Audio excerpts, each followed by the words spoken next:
Eh, diperebutkan iya dan enggak. Aku nggak bisa.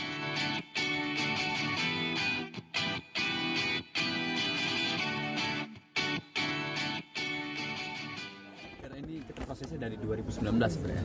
2019 akhir, kita syuting 2020 awal. Ini kita menceritakan tentang ya cinta yang terlarang, bisa bilang syuting kayak cinta segitiga antara Kamala, Khadijah dan Nicholas.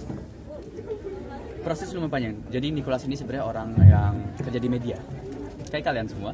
Dia kerja di media, dia seorang fotografer yang emang kerjanya itu suka profil orang. Dia lagi jalan-jalan foto, tiba-tiba ketemu seorang wanita yang menangkap mata dia, yaitu Khadijah awalnya. Ya singkat cerita, jalan-jalan. Kamala muncul, aku nggak bisa ngasih tau terlalu banyak takutnya bocor, tapi cerita ini ya it's special. Bisa dibilang ini cerita pas proses syuting ini juga mengubah sesuatu yang besar dalam diri aku. Aku nggak mau terlalu bilang karena lumayan personal, tapi ya bersyukur dan ini berkat banget film ini buat aku personally. Ini apakah tentang tadi bilang beda agama? Lebih tepatnya sebenarnya Nicholas tuh nggak memeluk agama apa-apa. Oke. Awal dia bisa dibilang bukan ateis, dia percaya lebih agnostik orangnya.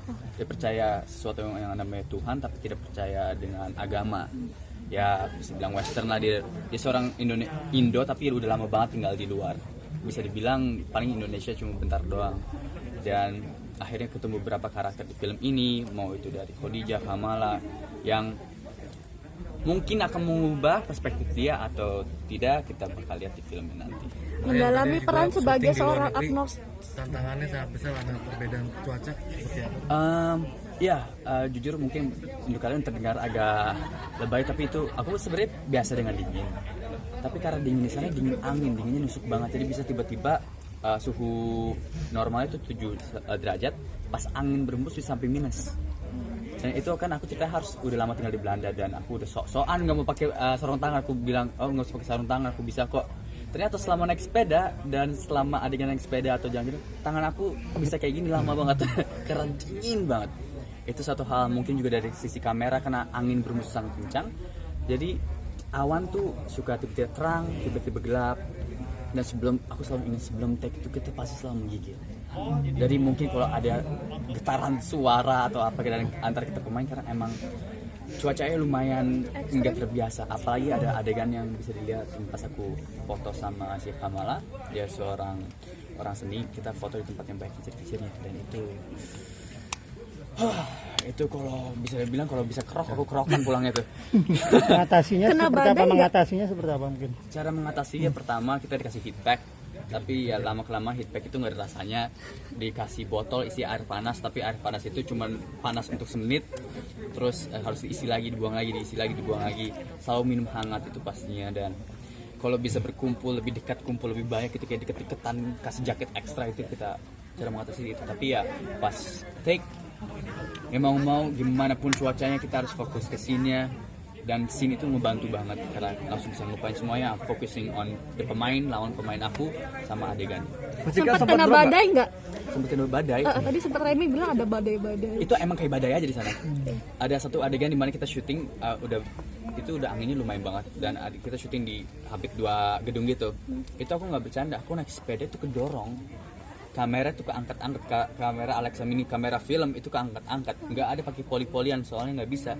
Itu saking kencangnya angin di sana kayak gitu. Kena hipo nggak Brian? Pernah ngedrop itu mungkin badannya di sana?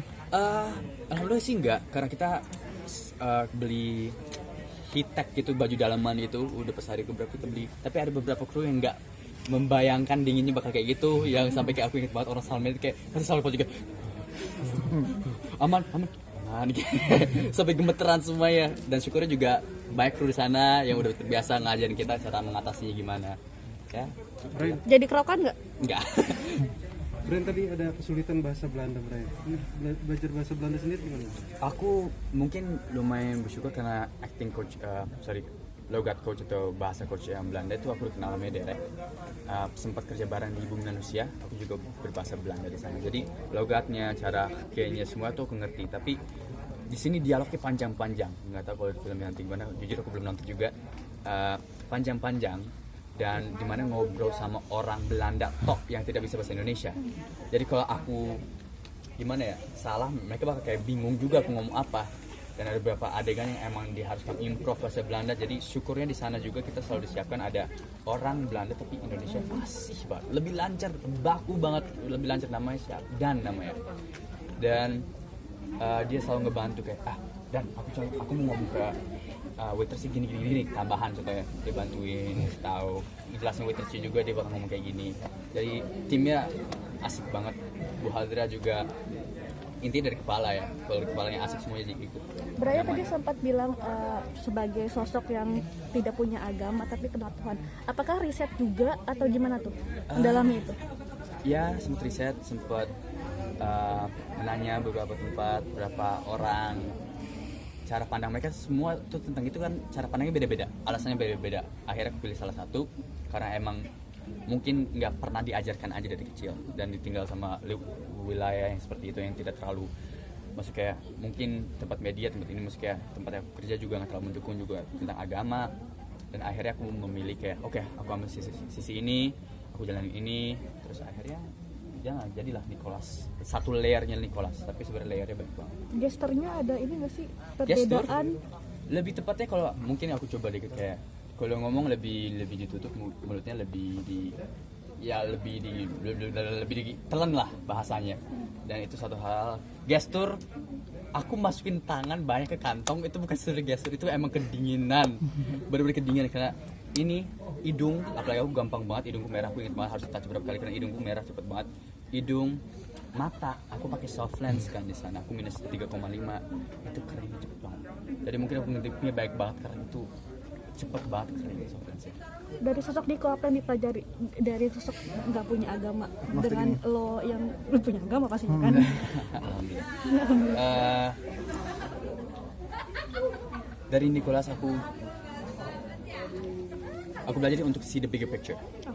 Dia seorang fotografer yang mungkin awalnya mikir oke, aku cuma lihat ini apa yang aku foto, aku terima itu apa aja, adanya gitu. Dan akhirnya aku belajar dari dia kayak di belakang wajah itu, belakang momen itu ada ceritanya. Belajarlah, ngobrol lah, jangan terlalu saklek atau terlalu kritis tentang satu hal atau terlalu kayak banyak jawaban lain. Itu yang aku belajar dari Nicholas.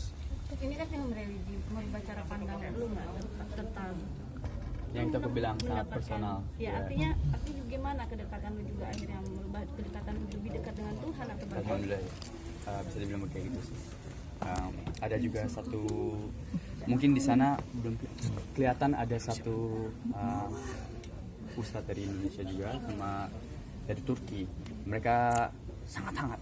Aku ingat banget tuh, hangat banget. Sampai sekarang aku masih simpen peci yang diberikan sama dia, sama tasbih yang diberikan sama dia. Itu aku sampai sekarang masih pegang itu. Ya, ngubah banget. Ya.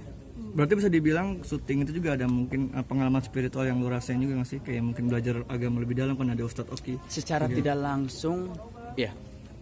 Sama Mbak Ustadz Oki aku nggak terlalu, Mbak Oki aku nggak terlalu banyak dialog, tapi lebih kayak pas selang-seling kita ngobrol gitu segala. Awalnya mungkin aku tidak berasa, tapi pas udah balik ke Jakarta malah kayak ya. Terus tiba-tiba ketemu pandemi juga, jadi kayak pas banget kita syuting ini, kita balik, kita transit di Doha, itu lockdown Belanda. Jadi kita telat 10 jam aja kita stuck di Belanda. Dan pas nyampe Jakarta ya terjadilah yang 1, 2, 3, 4, 5. Berapa lama syuting di Belanda? Sebulan. Syuting sebulan di Belanda. Belanda full syutingnya.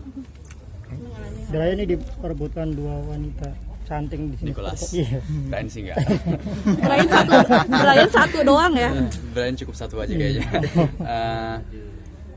Diperebutkan iya dan enggak. Aku enggak bisa bilang kalau diperebutkan atau enggak. Itu sebenarnya plot yang sangat gede di filmnya. Mungkin dari trailernya kalau benar-benar fokus bisa ngerti ada yang merebut, mungkin iya, ada yang enggak. Jadi kayak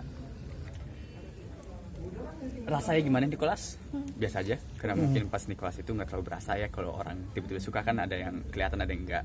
Tapi ya harus ditonton sih untuk lihat benar-benar siapa yang ngerebutin, siapa yang enggak. Brian banyak sering ngalamin situasi seperti itu nggak? Maksudnya dalam Aku direbutkan hubungan percintaanmu gitu? bisa iya bisa enggak. Aku nggak mau bilang itu sesuatu yang personal ya, dan nggak harus diumbarkan atau dibangga-banggakan juga.